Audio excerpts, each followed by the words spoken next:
ಕರ್ನಾಟಕ. ನನ್ನ ಯೂಟ್ಯೂಬ್ ಕುಟುಂಬದ ಸದಸ್ಯರೆಲ್ಲರಿಗೂ ನನ್ನ ವಂದನೆಗಳು. ಮಂಚಾಲಂನ ಆಶೀರ್ವಾದವನ್ನು ಪಡೆಯುತ್ತಾ, ಆರಾಧ್ಯರನ್ನ ಸ್ಮರಣೆ ಮಾಡ್ತಾ, ತಾಯಿ ಮಾರಿಕಾಂಬೆಯನ್ನ ಸ್ಮರಿಸುತ್ತಾ ಇವತ್ತು ನಾನು ನಿಮ್ಮ ಮುಂದೆ ಬಂದಿದ್ದೇನೆ. ನನ್ನ ಕಾರ್ಯಕ್ರಮಕ್ಕೆ ತಮಗೆಲ್ಲರಿಗೂ ಸ್ವಾಗತವನ್ನು ವಹಿಸುತ್ತಾ, ನಮ್ಮ ಆರಾಧ್ಯರು ನಿಮ್ಮೆಲ್ಲರನ್ನ ಕಾಪಾಡಲಿ, ಅವರ ಕರುಣ ಕೃಪಾ ಕಟಾಕ್ಷ ಸದಾ ನಮ್ಮ ಮೇಲೆ ಇರಲಿ ಅಂತ ಹೇಳ್ತಾ ಇವತ್ತಿನ ಕಾರ್ಯಕ್ರಮವನ್ನು ಶುರು ಮಾಡ್ತಾ ಇದ್ದೀನಿ.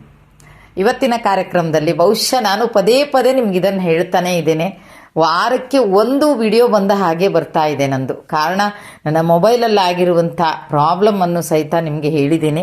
ಇವತ್ತು ಈ ವಿಡಿಯೋ ಮಾಡಿದ್ದೀನಿ. ನೋಡಬೇಕು, ನಾನು ಇವತ್ತು ಸೆಂಡ್ ಮಾಡಿದ್ದು ನಾಳೆ ನಿಮಗೆ ತಲುಪುತ್ತೋ ಅಥವಾ ನಾಡದ್ದು ತಲುಪುತ್ತೋ ಗೊತ್ತಿಲ್ಲ. ಅದಕ್ಕೆ ಪ್ರಯತ್ನವನ್ನು ಮತ್ತೆ ಮಾಡ್ತಾ ಇದ್ದೀನಿ. ಆಗ ದಯವಿಟ್ಟು ಯಾರು ನನ್ನನ್ನು ಮರಿಬೇಡಿ, ನನ್ನ ಕಾರ್ಯಕ್ರಮವನ್ನು ಮರಿಬೇಡಿ ಅಂತ ಹೇಳ್ತಾ ಇದ್ದೀನಿ. ಹಾಗೆ ನಾನು 2 ಕಾರ್ಯಕ್ರಮಗಳನ್ನು ಮಾಡಿದ್ದೇನೆ. ಒಂದು ಊಟ ಮೊದಲ, ರಾಯರ ಪೂಜೆ ಮೊದಲ ಅಂತ. ನೋಡಿ, ನಾನು ಮಾಡಿದಂಥ ಕಾರ್ಯಕ್ರಮಗಳು ಕೆಲವರಿಗಂತೂ ಅದು ಆಳವಾಗಿ ಬೇರೂರುತ್ತೆ. ನನಗೊಂದು ಮೆಸೇಜ್ ಹಾಕ್ತಾರೆ ಒಬ್ಬರು, ಈ ಕಾರ್ಯಕ್ರಮ ನೋಡಿದ ಮೇಲೆ ನನಗೆ ಸಮಾಧಾನವಾಯಿತು. ಆಗ ನಾನು ಅವ್ರಿಗೆ ವಾಯ್ಸ್ ಮೆಸೇಜ್ ಹಾಕ್ತೆ, ಯಾಕೆ ಸಮಾಧಾನ ಆಯಿತು, ಏನು ಅನ್ನಿಸ್ತು ನಿಮಗೆ ಅದು ಅಂತ ಕೇಳಿದಾಗ ಅವ್ರು ಹೇಳ್ತಾರೆ, ಅವರಿಗೆ ಅತ್ತೆ ಮಾವ ಇಬ್ಬರು ಇದ್ದಾರೆ. ಅತ್ತೆ ಸ್ವಲ್ಪ ಆರೋಗ್ಯ ಸರಿ ಇಲ್ಲ, ಮಾವ ಚೆನ್ನಾಗಿದ್ದಾರೆ, ಪ್ರಾಬ್ಲಮ್ ಇಲ್ಲ. ಆದರೆ ಅವ್ರಿಗೇನಾಗ್ತಾ ಇತ್ತು, ಬೆಳಿಗ್ಗೆ ಬೇಗ ಎದ್ದು, ಎಷ್ಟು ಬೇಗ ಎದ್ದು ಅಂದರೆ ಬೇಗ ಎದ್ದು ಪೂಜೆ ಮಾಡಿದ್ರೆ ಗಂಟೆ ಬಾರಿಸೋದ್ರಿಂದ ಇಲ್ಲಿ ಅತ್ತೆಗೆ ತೊಂದರೆ ಆಗುತ್ತೆ. ಆಮೇಲೆ ಮತ್ತಿನ್ನೇನು ಅನ್ಸೋದು ಅಂದರೆ, ಯಾವಾಗಲೂ ಅವರಿಗೆ ಇವ್ರ ಸೇವೆ ಮೊದಲು ಮಾಡಲಾ ಅಥವಾ ನಾನು ರಾಯರ ಪೂಜೆ ಮೊದಲು ಮಾಡಲಾ ಅಂತ ಎಷ್ಟೋ ಸಲ ಅವರ ಮನಸ್ಸಿಗೆ ಅದು ಅನಿಸಿದೆಯಂತೆ. ಒಂದು ಸಲ ಬೇಗ ಎದ್ದು ದೇವ್ರ ಪೂಜೆ ಮಾಡಿದ್ರು, ಇನ್ನೊಂದು ಸಲ ಲೇಟ್ ಆದಾಗ ಅಂದ್ಕೊಳ್ತಾ ಇದ್ರಂತೆ, ಏನೇ ಆಗಲಿ ದೇವ್ರೆ, ಅತ್ತೆ ಮಾವನ ಸೇವೆ ಮಾಡಿಬಿಟ್ಟೆ ಅವ್ರಿಗೆ ಏನೇನು ಬೇಕು ಎಲ್ಲ ಸರಿ ಮಾಡಿ ನಾನು ಆಮೇಲೆ ನಿನ್ನ ಪೂಜೆಯನ್ನು ಮಾಡ್ತೀನಿ ಅಂತ. ಆದರೂ ಅವರ ಮನಸ್ಸಿಗೆ ಒಂಥರ ನೋವಿತ್ತು. ಅಯ್ಯೋ, ಹೀಗೆಲ್ಲ ಮಾಡ್ತಾ ಇದ್ದೀನಲ್ವಾ, ದೇವ್ರ ಪೂಜೆ ಮಾಡೋದ್ರಿಂದ ಬೆಳಿಗ್ಗೆ ಎದ್ದು ಪೂಜೆ ಮಾಡಿ ಅಂತಾರೆ. ಆದರೆ ಎಲ್ರಿಗೂ ಇದು ಸಾಧ್ಯನಾ? ನಮ್ಗೆ ಹೀಗಿದೆ, ತಂದೆ ತಾಯಿ ಅತ್ತೆ ಮಾವನ ಸೇವೆ ಮಾಡಿದ್ರೇ ನಮ್ಗೆ ದೇವ್ರ ಸೇವೆ ಮಾಡ್ದಂಗಲ್ವಾ. ಆದರೂ ಮನಸ್ಸಲ್ಲಿ ಒಂದು ನೋವಿತ್ತು ಅವರಿಗೆ. ಆಗ ನನ್ನ ವಿಡಿಯೋನ ನೋಡ್ತಾರೆ.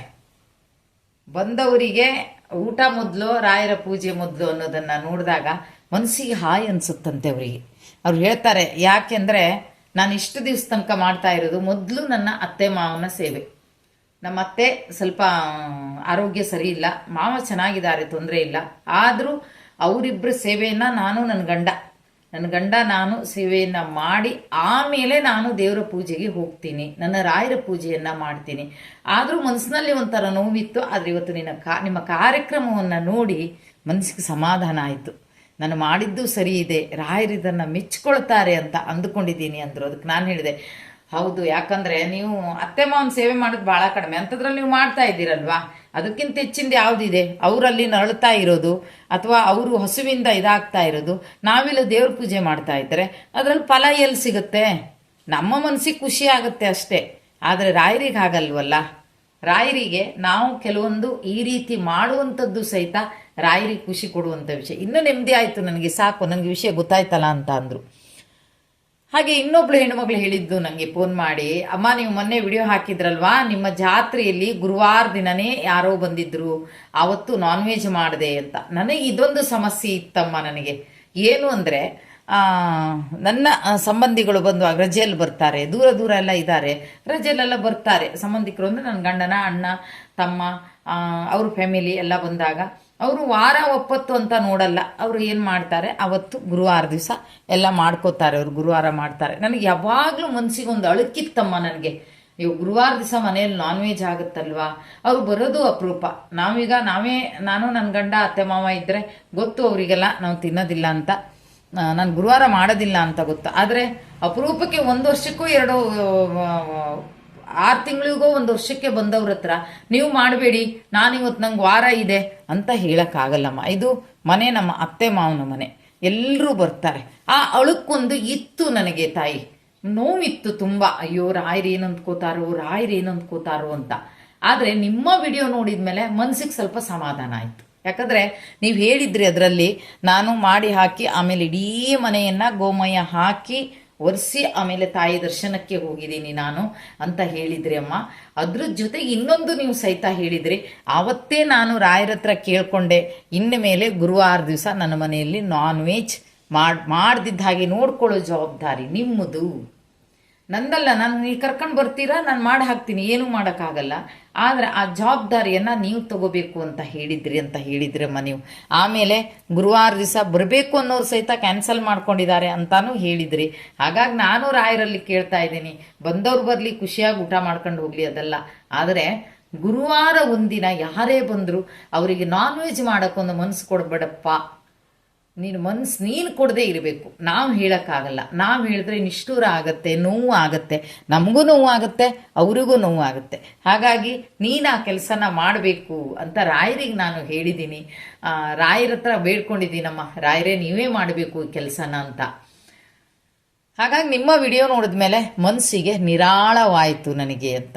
ನೋಡಿ, ನನಗೆ ತುಂಬ ಖುಷಿಯಾಗಿರೋದು ಯಾಕಂದರೆ ಅಲ್ಲಿ ನಿರಾಳವಾಯಿತು ಅನ್ನೋದನ್ನು ಇಬ್ಬರು ಹೇಳಿದ್ದಾರೆ. ಅದು ನನಗೆ ತುಂಬ ಖುಷಿ ಕೊಟ್ಟಂಥ ವಿಷಯ. ಅಂದರೆ ನಾನು ಮಾಡುವಂಥ ಕೆಲವೊಂದು ವಿಡಿಯೋಗಳು ಒಬ್ರಿಗಾದರೂ ಅದು ನನಗೆ ಈ ವಿಡಿಯೋದಿಂದ ಕೇಳಿದವಳಿಗೆ ನನಗೆ ಮನಸ್ಸಿಗೆ ಸಮಾಧಾನ ಆಯಿತು, ಬಹುಶಃ ನನಗೆ ಈ ಪರಿಸ್ಥಿತಿ ಇತ್ತು, ಈ ಸಮಸ್ಯೆ ಇತ್ತು, ಅದು ನಿವಾರಣೆ ಆಯಿತು ಅನ್ನೋದನ್ನು ಮಾತ್ರ ತಟ್ಟುತ್ತೆ ಅಲ್ವಾ, ಅದು ನನಗೆ ಖುಷಿ ಕೊಡುವಂಥ ವಿಷಯ. ಹಾಗಾಗಿ ಇದನ್ನು ಈ ಕಾರ್ಯಕ್ರಮ ಆದ ತಕ್ಷಣ ಮಾಡಬೇಕು ಅಂದ್ಕೊಂಡೆ. ಆದರೆ ಮೊಬೈಲ್ ಕೈ ಕೊಡ್ತು, ಆಗಿಲ್ಲ. ಬಹುಶಃ ಅದು ಮೊಬೈಲ್ ಅಂಗಡಿಗೆಲ್ಲ ತೊಗೊಂಡು ಹೋದಾಗ ಅವ್ರು ಹೇಳಿದರು, ಅದು ಎಲ್ಲನೂ ತಗೊಳ್ತಾ ಇಲ್ವಂತೆ ಈಗ, ಅದಕ್ಕೆ ಹಂಗೆ ಆಗ್ತಾ ಇದೆ. ನೀವು ಬೇರೆ ಒಂದು ಮೊಬೈಲನ್ನು ಇದು 4G 5G 4G ಇದೆ, ಈಗ 5G ಅದೇನೇನೇನೋ ಹೇಳಿದರು, ಎಷ್ಟೆಷ್ಟು ಜಿ ಅಂತ ಹೇಳಿದರು, ಅದನ್ನು ತೊಗೊಳ್ಳಿ ಅಮ್ಮ, ನಿಮಗೆ ಯೂಟ್ಯೂಬೆಲ್ಲ ಇದು ಮಾಡ್ಕೊಳಕ್ಕಾದ್ರೆ. ಆದರೆ ನನಗೆ ಒಬ್ಬರು ಸ್ವಲ್ಪ ಸಹಾಯವನ್ನು ಮಾಡ್ತೆ ಅಂತ ಹೇಳಿದ್ರು, ಮೊಬೈಲ್ ರೂಪದಲ್ಲಲ್ಲ, ಬೇರೆ ರೂಪದಲ್ಲಿ ಮಾಡ್ತೆ ಅಂದಿದ್ದಾರೆ ನನ್ನ ರಾಯರ ಭಕ್ತರೊಬ್ಬರು. ಹಾಗಾಗಿ ಅದಕ್ಕೆ ನಾನು ಕಾಯ್ತಾ ಇದ್ದೀನಿ. ಬಹುಶಃ ಅದು ಇದ್ದರೆ ಇವರು ಹೇಳಿದರು ನಮಗೆ, ಯಾರು ಅಂದರೆ ಮೊಬೈಲ್ ಅಂಗಡಿಯವರು ಹೇಳಿದ್ರು, ಅದಿದ್ದರೆ ಖಂಡಿತವಾಗಿಯೂ ನಿಮ್ಮ ಯೂಟ್ಯೂಬಿಗೆ ಎಲ್ಲ ಯಾವುದು ಪ್ರಾಬ್ಲಮ್ ಬರಲ್ಲಮ್ಮ, ಅದನ್ನೇ ಉಪಯೋಗಿಸಿ ಅಂತ ಹೇಳಿದ್ದಾರೆ. ಅದನ್ನು ಕಾಯ್ತಾ ಇದ್ದೀನಿ. ಬಹುಶಃ ರಾಯರ ಭಕ್ತರು ಕೊಡುವಂಥದ್ದು ಬಹುಶಃ ರಾಯರ ಪ್ರಸಾದ ಅಂತಲೂ ತಿಳ್ಕೊತೀನಿ ನಾನು. ಹಾಗಾಗಿ ನನ್ನನ್ನು ಮರಿಬೇಡಿ. ನಾನು ವಾರಕ್ಕೊಂದು ಬರ್ಬೋದು ಅಥವಾ ವಾರಕ್ಕೆ 2 ಬರ್ಬೋದು. ನಂದು ಈ ಮೊಬೈಲ್ ಸಮಸ್ಯೆ ಇರೋದ್ರಿಂದ ಅಲ್ಲಿಯವರೆಗೆ ನೀವು ನನ್ನನ್ನು ಪ್ರೋತ್ಸಾಹಿಸಬೇಕು ಅಂತ ಕೇಳ್ಕೊಳ್ತಾ ಇದ್ದೀನಿ.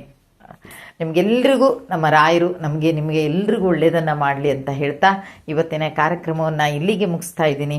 ಜೈ ಹಿಂದ್, ಜೈ ಕರ್ನಾಟಕ ಮಾತೆ, ಸರ್ವೇ ಜನ ಸುಖಿನೋ ಭವಂತು.